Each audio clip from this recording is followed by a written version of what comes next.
Frères et sœurs de la Nouvelle Alliance, je vous salue dans les différents lieux de confinement où vous vous trouvez présentement, malheureusement à cause de la situation que nous traversons.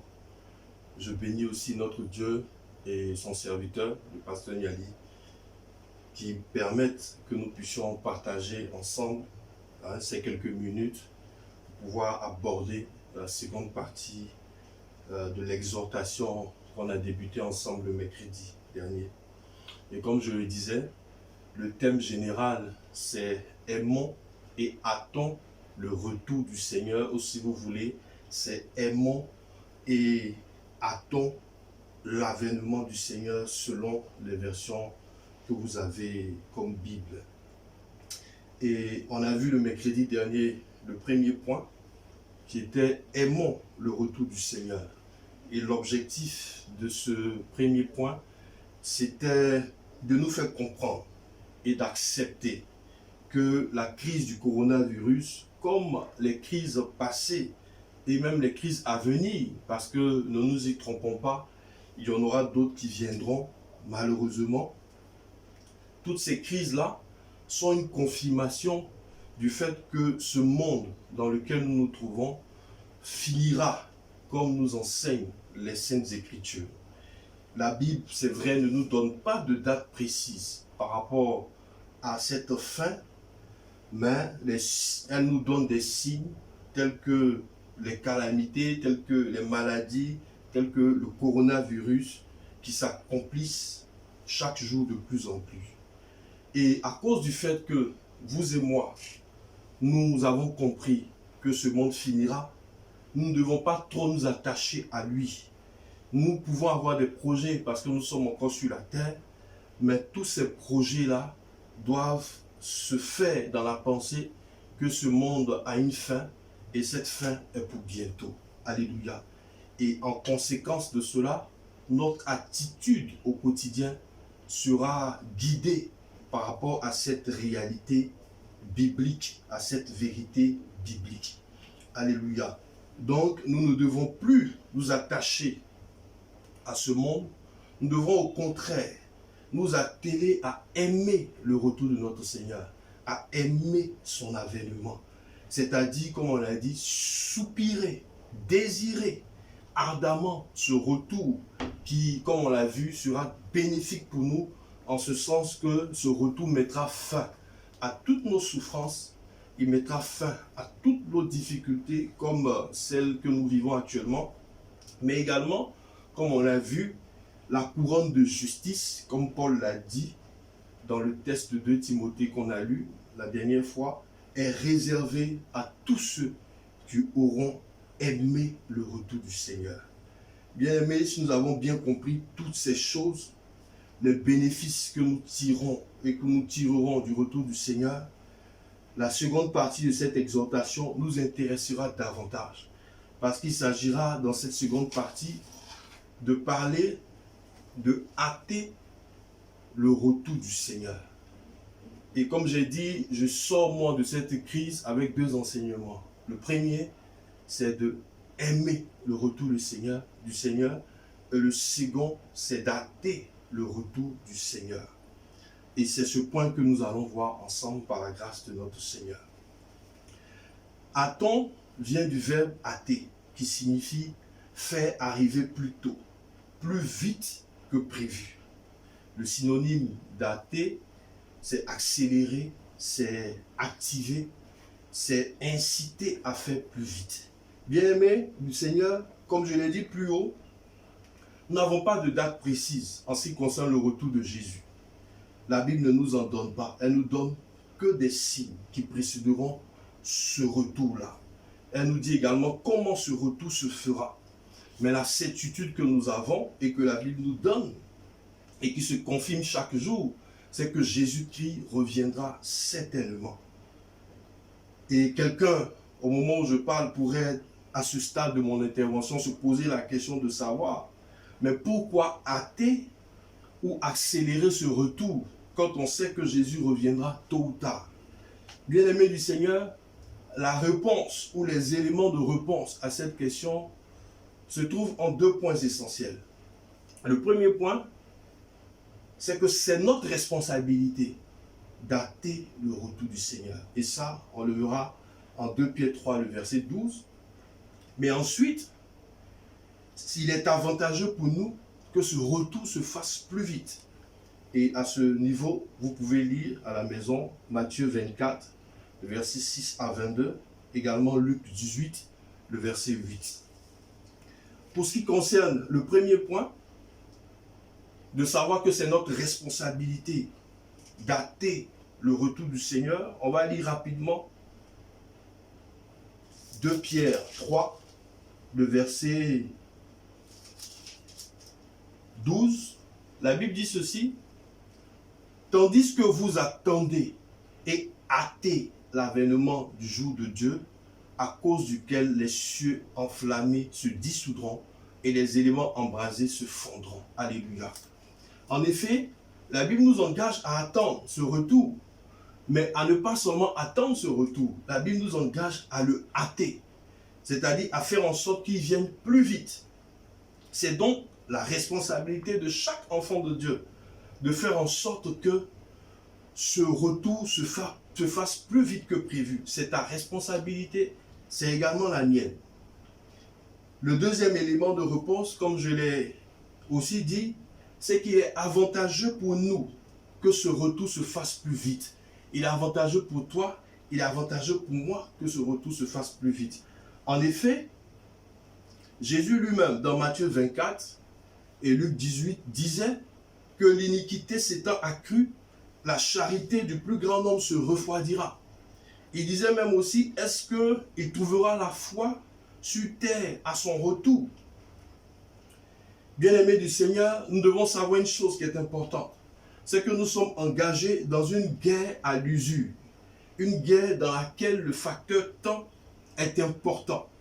Et Satan, qui est l'ennemi de nos âmes, il joue sur ce facteur temps.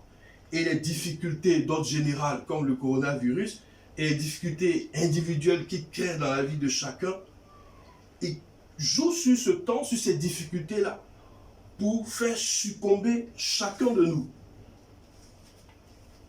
Bien-aimé, fais un bilan personnel. Regarde autour de toi, depuis ta conversion, depuis ton baptême, les gens avec qui tu t'es baptisé, combien au jour d'aujourd'hui sont dans la foi? Pour certains, il y a peut-être 5 ans, 2 ans, 3 ans, pour d'autres 20 ans, 30 ans. Fais un bilan. Est-ce qu'aujourd'hui, les personnes avec qui tu entrais dans les eaux du baptême sont encore dans la foi? Pour la petite histoire, celui qui a amené mon frère, dont je dis qu'il est pasteur à la conversion, aujourd'hui n'est pas chrétien. Pour vous dire que malheureusement, pas beaucoup, et j'en suis convaincu, sont et demeurent dans la foi, parce que le temps, le facteur temps, savait être un texte terrible de la foi. Un texte qui malheureusement est difficile à remporter pour beaucoup d'entre nous. Et Satan le sait. C'est pourquoi il joue sur ce facteur temps. Il joue sur ce facteur temps et il fera en sorte que les temps dans lesquels nous nous trouvons présentement soient de plus en plus difficiles. Au point où plusieurs malheureusement tomberont, succomberont. C'est pour tout cela, et à justice d'ailleurs, que Jésus disait en Matthieu 24, le verset 22, « Si les jours n'étaient pas abrégés, personne ne serait sauvé. » Bien-aimés, c'est à nous, c'est à vous et à moi de faire en sorte que ces jours soient abrégés. Mais comment? Peut-être tu me diras, comment hâter le retour du Seigneur? C'est à cette dernière question que nous allons répondre avant de terminer. Comment abréger ces jours difficiles que nous commençons de vivre et qui vont malheureusement s'empirer? Comment hâter son retour? Bien aimé, pour cela, nous allons lire ensemble pour mieux comprendre Matthieu 24, le verset 14. Je lis rapidement. La Bible dit ceci, Matthieu 24, verset 14. Cette bonne nouvelle du royaume sera prêchée dans le monde entier pour servir de témoignage à toutes les nations, alors viendra la fin.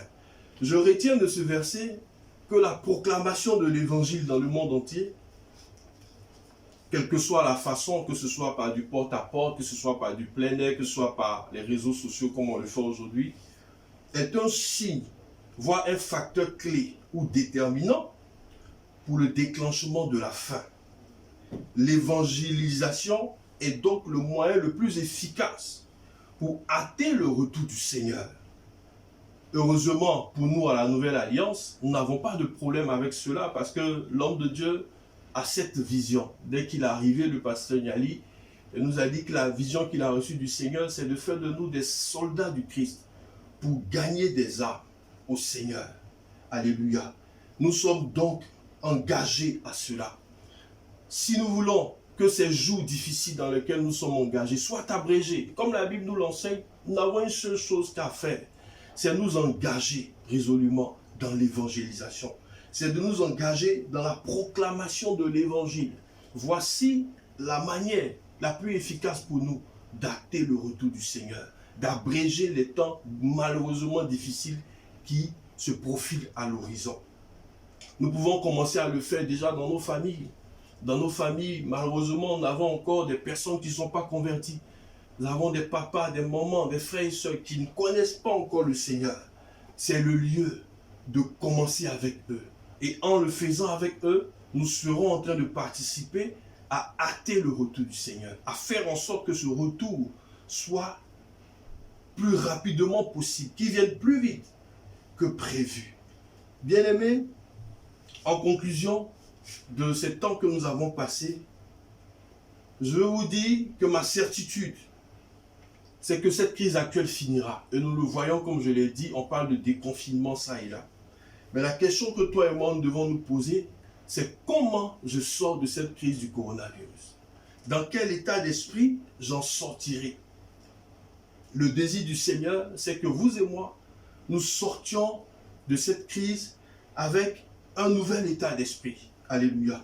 Que nous sortions de cette crise avec une nouvelle mentalité. Que nous soyons des chrétiens nouveaux, avec un zèle nouveau. Qu'on ait ce chrétien qu'on était avant la crise et qu'on soit ce nouveau chrétien après la crise. Le désir du Seigneur, c'est que nous sortions de cette crise en ayant à l'esprit ces deux pensées. Le temps est venu pour nous d'aimer le retour du Seigneur. Le temps est venu pour nous de nous attacher à ce retour. Le temps est venu pour nous de soupirer après ce retour. Le temps est venu pour nous d'aspirer à cela. Parce que comme on l'a vu tout au long de cette intervention, les temps de la fin sont imminents. Point n'est besoin de s'attacher encore à quelque chose qui va finir. Mais également, que nous ayons à l'esprit que c'est notre responsabilité d'abréger ces temps difficiles. C'est ta responsabilité, c'est ma responsabilité. Et la meilleure manière de relever ce défi, qui est de faire hâter, qui est de faire accélérer le retour du Seigneur. Parce que le Seigneur même l'a dit, que si les temps difficiles ne sont pas abrégés, malheureusement, il n'y aura même pas de sauvé. Malheureusement, il n'y aura pas de sauvé. Mais je crois que toi et moi, nous voulons être sauvés. C'est pourquoi nous allons nous engager. Certainement, dès que la crise finira, nous allons, avec l'aide de l'homme de Dieu, avec l'organisation qui sera mise sur pied, nous allons aller dans tous les lieux, annoncer l'évangile, dire aux gens que tout ce que le monde vit n'est que la confirmation de la fin des temps. Que Dieu nous bénisse. J'espère que ces quelques minutes que nous avons passées ensemble nous auront enrichi.